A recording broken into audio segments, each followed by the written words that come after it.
Welcome to episode 2 of Bulk Reviews. Today we will be reviewing 3 kits pulled directly from our shelves.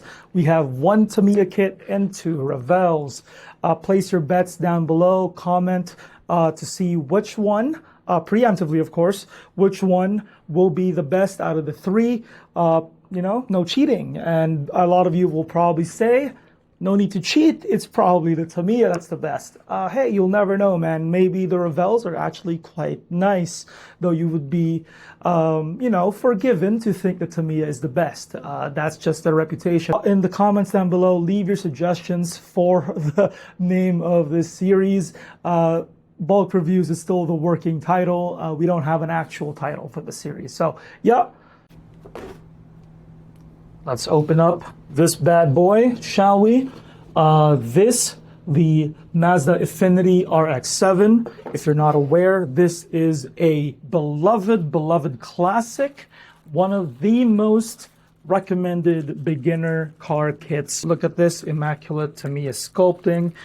You will still have to paint this if you're a beginner, even though there's color mixed within the plastic, right? And, the rims are chromed out, but you would still have to paint it, I think. The colors are more on the dull side if you don't. Here is the nice little decal sheet, clean, very clean, and this is the older Tamiya decal sheets where they haven't gone thicker, you will find this to be easy. You may not even need to use adhesives with this, and just use water and separate windshields. Pretty good. There are some cases for modern Tamiyas where they've preemptively attached the windshield to the car mold, which is really annoying. Thankfully, this is not that case. And one of the best things about this kit is that it retains the quote-unquote shake and bake Tamiya features, which is, funnily enough, one of the things people disparage Tamiya for is how easy it is. And there's no shame. There's no shame in that. Just because you don't use putty doesn't mean you're not a hobbyist, right? So that being said, this is going to be an extremely simple review, probably the best beginner car kit out there right now. I wouldn't say all time. That's a bit of a harder sell, but in terms of beginner-friendly kits with providing extremely nice details still, this is up there with the Tamiya Unos. This is the DH6 Twin Otter, plane used by Canada for more intensive search and rescue missions because Canada is very mountainous, especially in the West Coast. Also, lots of terrain have a lot of forestry and trees, so if anyone gets lost or stranded, this is typically the plane they use. Now, I'm not too caught up on the news. I don't know if they still use it for search and rescue, but they definitely did use it. This is a Canadian classic. Thank you, Revell, for honoring Canada. Now, that's nice. Actually, they honor Canada quite a bit. We have quite a few model kits that's just straight up Canadian. But yeah, let's open up this bad boy, shall we? And this is a kit that is extremely popular. One of Revell's better outings, and it doesn't have a lot of damages per se. Not saying that it is completely devoid of putty use. That's not what I'm saying, of course. Ultimately, this is a somewhat old-ish Revell kit, and as such, you need to be wary of that. And as you can tell, though, detail-wise, this is basically a 10 out of 10 kit, especially for a plane. And look at the part spread. The sprue spread is only 3 sprues. Not a lot of parts at all. Very beginner-friendly. Though I would suggest, keep the putty on hand. But from reviews, basing this purely off of customer reviews and feedback, this is one of Revell's best. And the DCH Twin Otter honoring Canada. Now, I'm trying not to be biased because I'm Canadian, but, with the detail and how complex planes can get, I would say that this is also a 9 out of 10 kit, but maybe skewing towards more of an 8.5, if that makes sense, just purely due to a spike in difficulty compared to your usual 1/72nd kit. And not because of the parts. Again, I already said this is actually one of the lesser parts, or one of the kits that have lesser parts, but purely because there might be putty involved. It's just the situation with Revell. But as far as I can tell, yeah, no, it looks quite nice. No damages, and no warpages, no flash marks really of any kind. Yeah. If you're lucky, like me, with this one, then it's a 9. But if yours needs putty, it's an 8. And I almost didn't include this, an extensive decal sheet. If you actually bring it close to the camera, you can hear "Oh Canada" playing. At least I can hear it in my heart. So this is honestly an 8.5. A little biased. The model set from Revell, this one has the BMW i8, comes with one brush, a cement, the good old Revell classic cement, and 4 paints. These, I believe, are the acrylic ones. Yes, they are the acrylic ones. And you know how kind of them. That's a decent amount of paints to get started. No primer, though. I don't know about that. It doesn't have any primer. This is, by the way, is the Excel blade here. So it's nice. So, right out the gate, I wouldn't say deduct a mark, but I will be pedantic here and kind of bring it up anyway. This one just came like this, like out the box, or in the box, it was just like this. No plastic bag protection, quote unquote. And yeah, it was just like that, bare, completely naked.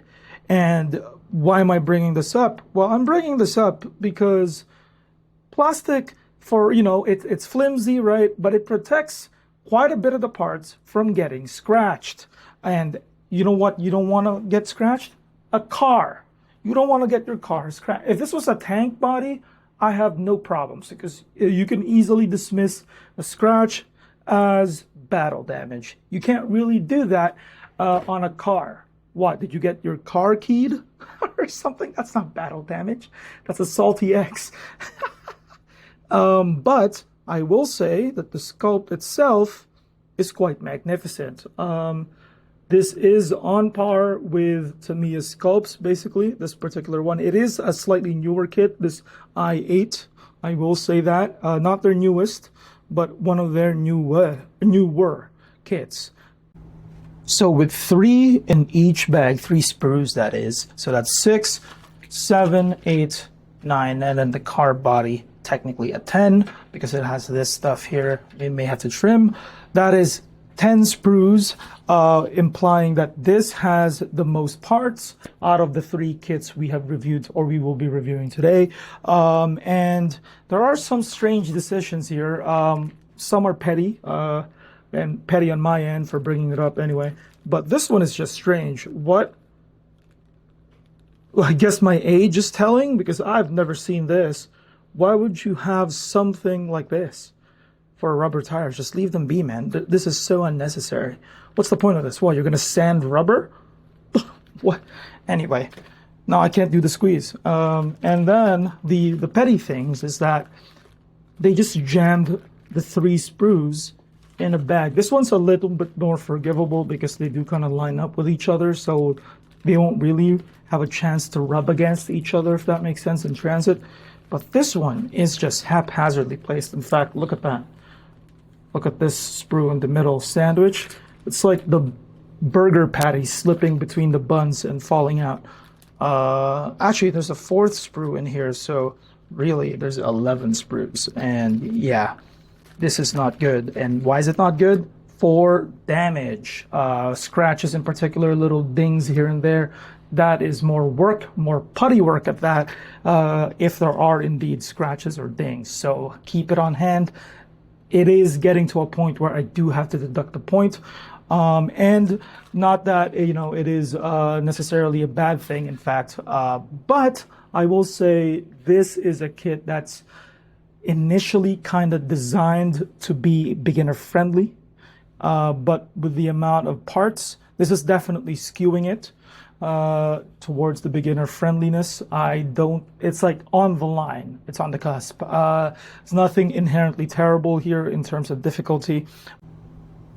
This kit also has a really nice spread of decals on the decal sheet. This has the second largest decal sheet for this review, and it's actually quite nice. You have your choice of plate numbers here. You have a smorgasbord of registration plates and license plates. So yeah, it's nice. Here's another negative. You include 4 aqua paints. This is water-based. Where's the primer? Where's the primer? None of these are primers. Yeah, no, none of them are primers. You know what's going to happen when your kid applies this onto the body? It will slide off. Most of it will just slide off the body. On an unprimed model kit, this will just slide off. And even if it doesn't slide off, you can just rub it off because it doesn't have primer support. What were they thinking? At least have a 5th thing here that's like liquid primer. Yeah, but come on, guys. So that's a negative. Also have the small version of the classic Revell cement. It has now been supplanted by Tamiya extra thin, but I will not hold it against it because this is still the classic. People love this to this very day. And of course, a brush is always nice. Revell brushes can be suspect, but Revell brushes in general are cheaper than the rest. So it's nice that I actually included them. A brush is always nice, good or not. So overall, what do I think of this kit? I think that it's a deceivingly difficult-ish kit because it is marketed towards people who have no experience or little experience. I wouldn't say no experience because that would be the snap kits, but this is not a snap kit. But with it, the way it's packed, the potential damage it could cause, also the fact that they didn't include a primer. They don't even have to include a 5th paint, just 3 paints and 1 primer, which is not the best. Yeah, this I think will have to be a 6.5 out of 10, I think. The car itself is nice.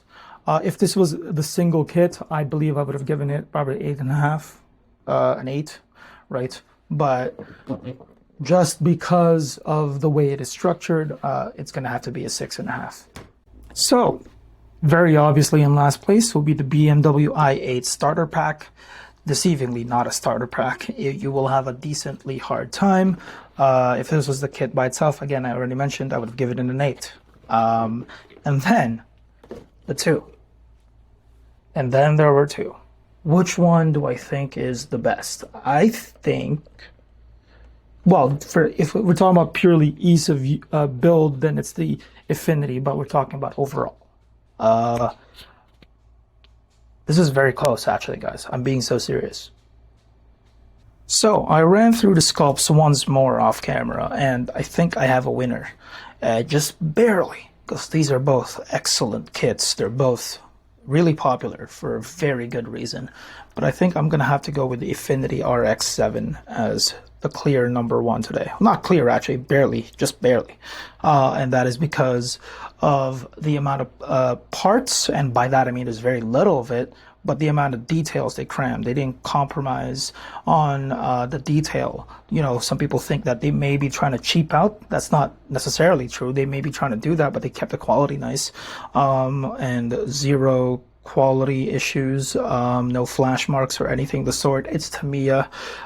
There is that slight worry with the Twin Otter, because purely just by reputation, not by a fault of its own. As I said, though, if your model kit doesn't have a ding or scratch or the need for any putty whatsoever, this is also a 9.